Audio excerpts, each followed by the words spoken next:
welcome to another On Deck Baseball video. Today we're going to be diving into another one of the sets available for the On Deck Baseball Pro version of the game. That is the historical version of the game. On Deck Baseball Batter Up being the fictional version of the game. And today we're going to dive into the History's Best of the Best 1 set, probably the most popular set available for On Deck Baseball Pro. Now, of course, if you are first getting into On Deck Baseball for the very first time, you want to make sure you get that starter set, the On Deck Baseball Pro starter set. That's going to give you all your peripherals, all your instructions, and all of your charts necessary to play the game. In front of me, I got 3 different boxes that are available out of the 6. Now, of course, the boxes are random that come with the sets, so this is just an assortment of the different artwork that are available. So we're going to take a look at this guy right here.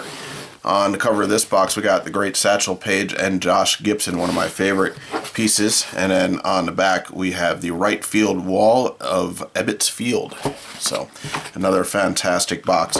We're going to go ahead and dive in. Now, of course, as I mentioned, the boxes are random, but you do get this little sticker on the front that will tell you what teams are coming in your set. So this is a great selection of historical teams. Now, the Best of the Best series, each set comes with 8 teams, and they're going to have an average of about 20 to 21 players per team. Most teams will have 22. You get those little offsets of the early 19th century teams that will come with maybe 16, 17 players like 1906 Chicago. So we're going to go ahead and go from the years down. So we're going to start off with our first team here. Now the first team comes out of Detroit, and that is 1984 Detroit. Fantastic team. We got Kirk Gibson there. The big wheel, Lance Parrish. Dave Bergman. Of course, on the mound, you have Chet the Jet in this team too. So some great players on offense here. And then, of course, you got Jack Morris,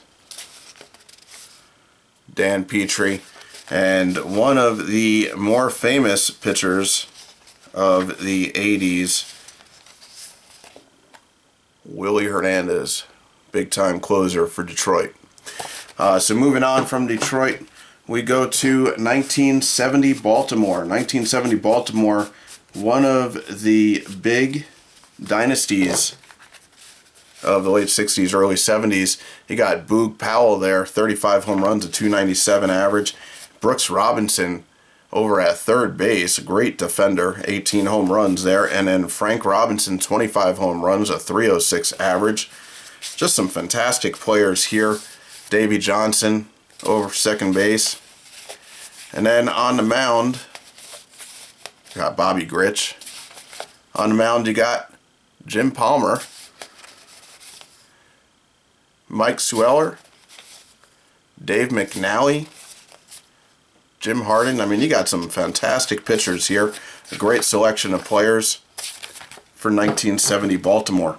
Then we go over to 1962 San Francisco. Of course, we all know who's on that team. Say Hey Kid himself, Willie Mays. Felipe Alou is on that team. Orlando Cepeda over on the mound. Oh, you also got a Willie McCovey. And then pitching, you got Ernie Bowman over at second and third. And there we go, Billy Odell pitching. Jack Sanford. You got a young Gaylord Perry. Don Larson. Some great players here. Stu Miller in the bullpen. So that's 1962 San Francisco. Then we're going to head even further back and go to 1955 with the team out of Brooklyn that finally broke through and beat that big New York squad. A young Sandy Koufax in 1955, but of course you got Gil Hodges, Campy, Roy Campanella, Duke Snyder, Jackie Robinson, Jim Gilliam. Some of these players moved on with the move from Brooklyn over to LA. Carl Furillo. But this will probably be known as the best are probably the most popular team out of Brooklyn. There were some great teams out of Brooklyn before them, but because of Jackie Robinson and all the history there, 1955 is very well known. Don Newcombe. Now, interesting, for this one, a little surprise here, we got a Don Newcombe batting card. So this is a batter's card for Don Newcombe. Pretty good matrix there. In 1955, he batted .359 with 7 home runs, 6 walks, and 18 Ks. And then, of course, you have his pitching card. Stellar pitching card there for Donnie. Carl Erskine. Johnny Padres. I mean, just a fantastic selection of players here. Clem Labine, Ed Roebuck. Great players for this 1955 Brooklyn squad. Now we're going to head over to the Negro Leagues. In 1934 Pittsburgh of the Negro National League, you got Josh Gibson, fantastic player known as a Black Babe Ruth in those leagues. Oscar Charleston, we're talking Hall of Famers here. Cool Papa Bell, Chester Williams, just players that you just know by name if you are a baseball fan, regardless of what league that they played for. Satchel Paige, Roosevelt Davis, some fantastic players here for 1934 Pittsburgh Negro National League. Now we have probably the most popular team of all time, and I am talking about Murderers Row, 1927, coming out of New York. Babe Ruth, Lou Gehrig, Bob Musil, Tony Lazzari, Mark Conid. I mean, these are players that, if you're a baseball fan, you know these players. White Hoyt, Herb Pennock. I mean, this is a squad that is probably most known throughout the history of the game as the best team.